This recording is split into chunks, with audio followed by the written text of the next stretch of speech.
Imagine discovering that one of the most important jobs in your society involved waking people up by shooting dried peas at their windows.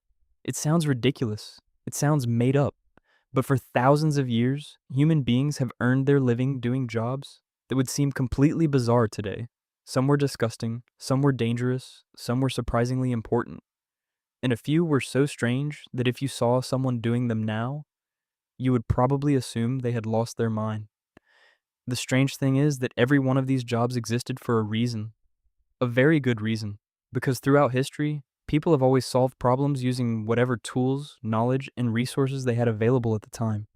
And when the world changes, the jobs change with it. But some occupations disappeared so completely that most people have never even heard of them. Take the knocker up. Before alarm clocks became common, millions of people still needed to wake up for work. Factories opened early. Shifts started before sunrise. Being late could cost someone their livelihood. So entire professions emerged to solve a problem that today can be handled by a phone sitting on your bedside table. A knocker-up walked through dark streets carrying long poles or pea shooters. Their task was simple: wake paying customers at exactly the right time. Some tapped windows, others used bamboo poles to reach upper floors. A few became experts at firing dried peas through tiny openings. They couldn't leave until they knew the customer was awake. Imagine trusting another human being to get you out of bed every morning. For decades, entire communities depended on them. Then alarm clocks became cheaper, and the profession quietly disappeared. But that was only the beginning. History is filled with jobs that existed because technology hadn't caught up yet. One of the strangest was the groom of the stool. Despite the unusual name, this was one of the most prestigious positions in the royal courts of England. The job involved assisting the king with personal bathroom needs. That sounds humiliating, yet powerful nobles competed for the role. Why? Because it provided something far more valuable than dignity: access. The groom spent time alone with the king when almost nobody else could. Conversations happened, advice was given, political influence was gained. In some cases, the holder of the position became one of the most powerful people in the kingdom. It turns out, proximity to power can transform even the strangest responsibilities into a highly sought-after career. Then there were the sin eaters. This occupation existed in parts of Britain and Wales for centuries. When someone died, a ritual sometimes took place. Food was placed on or near the body. The sin eater would consume it. The belief was that the food absorbed the deceased person's sins. By eating it, the sin eater symbolically took those sins upon themselves. Most communities viewed them with suspicion. People needed them, yet they often avoided them. The role carried a strange mix of importance and social isolation. It demonstrates how deeply beliefs can shape entire professions. Jobs don't always emerge because of practical needs. Sometimes they emerge because of culture, or fear, or faith. Ancient Rome had another unusual occupation: fullers. At first glance, they were cloth workers. That doesn't sound strange, until you learn one key detail. A major ingredient in their cleaning process was human urine. Roman citizens collected it. Large containers were placed in public areas. Workers then used the ammonia within the liquid to clean and whiten clothing. The smell must have been extraordinary, yet the process worked. In fact, it worked so well that the Roman government eventually taxed urine collection. The Emperor Vespasian reportedly defended the tax by pointing out that money itself does not smell. Whether the story is perfectly accurate or not, the tax certainly existed.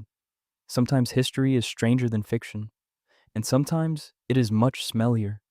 Speaking of unpleasant work, consider the gong farmer. In medieval England, someone needed to clean cesspits and privies. That responsibility belonged to gong farmers. Their work took place at night. Buckets of human waste were removed by hand. The conditions were terrible. The smells were overwhelming. The risks to health were significant. Yet these workers often earned relatively good money. Why? Because almost nobody else wanted the job. Cities could not function without sanitation. Even if society preferred not to think about who provided it, the pattern appears again and again throughout history. The jobs people looked down upon were often the jobs they depended on most. Another forgotten occupation was the leech collector. Before modern medicine, doctors frequently used leeches to remove blood from patients. The practice, known as bloodletting, was believed to treat numerous illnesses. Demand became enormous. Someone had to gather the leeches. Collectors often stood in marshes for hours. Sometimes they allowed leeches to attach themselves directly to their own legs. The creatures would feed. Then they could be removed and sold. It was slow, uncomfortable, and surprisingly dangerous. Repeated bites could lead to infections and other complications. Yet the medical industry of the time relied upon their efforts. What seems absurd today once formed part of mainstream healthcare. Not every strange job was unpleasant. Some were simply unusual. In wealthy Roman households, educated slaves occasionally worked as readers, known as lectors.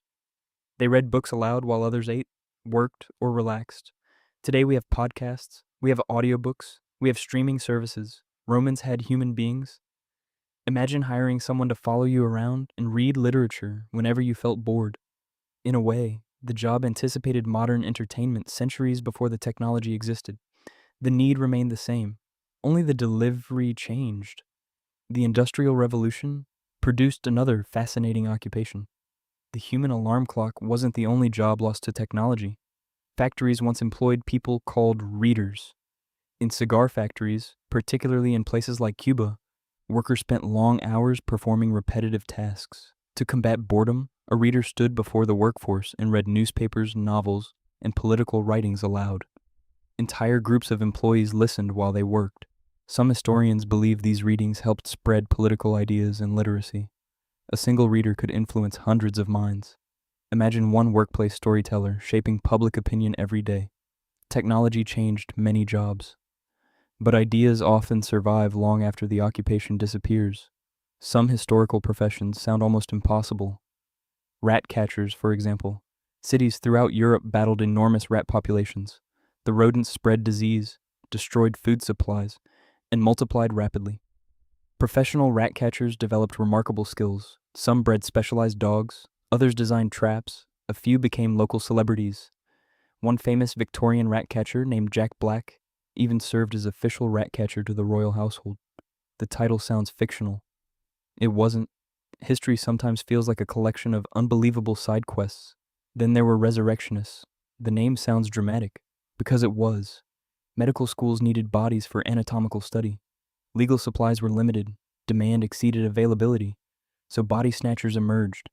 Under cover of darkness, they exhumed recently buried corpses and sold them to medical institutions.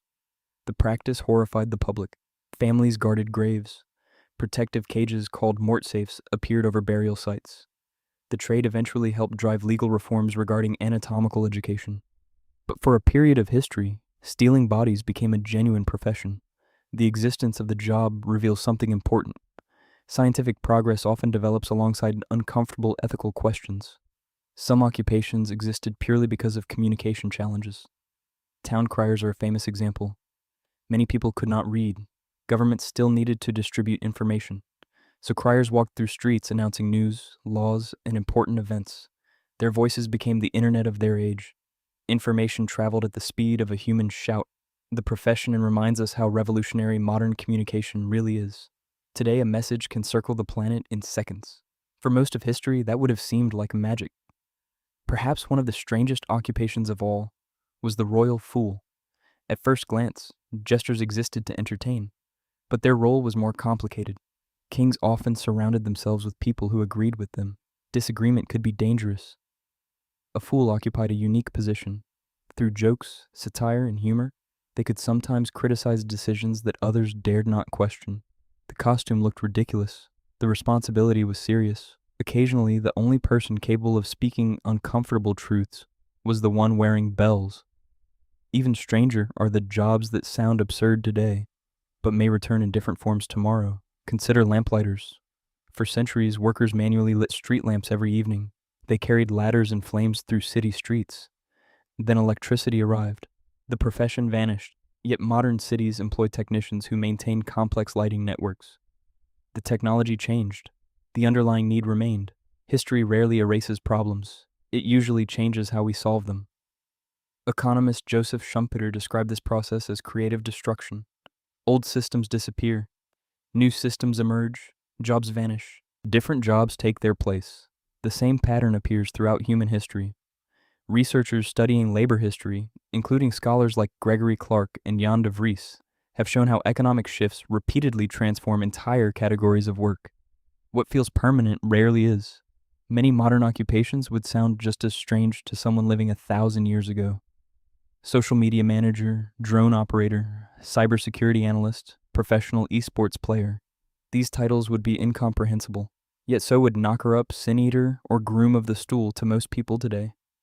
The difference is perspective. Every era believes its jobs are normal. Every era looks backward and sees something bizarre. Anthropologist David Graeber argued that work reflects the values and structures of the society around it. Whether or not one agrees with all of his conclusions, the observation contains an important truth. Jobs tell stories, not just about labor, about priorities, technology, beliefs, fears, and ambitions. A civilization worried about evil spirits creates different occupations than one worried about cybersecurity. A society without alarm clocks creates different opportunities than one filled with smartphones. The strangest jobs in history are really clues. They reveal the hidden problems our ancestors faced every day. Some needed waking up, some needed clean clothes, some needed medical treatment, some needed information, some simply needed someone willing to do the work nobody else wanted. When you look closely, the weirdness starts to disappear. The logic becomes visible. And perhaps that is the most fascinating part. These occupations seem ridiculous only because the world that created them no longer exists. The people themselves were not strange. They were practical, resourceful, adaptable, exactly like us. Thousands of years from now, future historians may laugh at some of our professions. They may struggle to understand why millions of people spent their days optimizing search engines, moderating online communities, or creating digital content for invisible audiences around the world. Those jobs will probably sound just as peculiar as sin eaters and rat catchers sound today. And that realization changes how you see the past, because the strangest jobs in human history were never really about strange people. They were about ordinary people solving extraordinary problems in the only ways they knew how.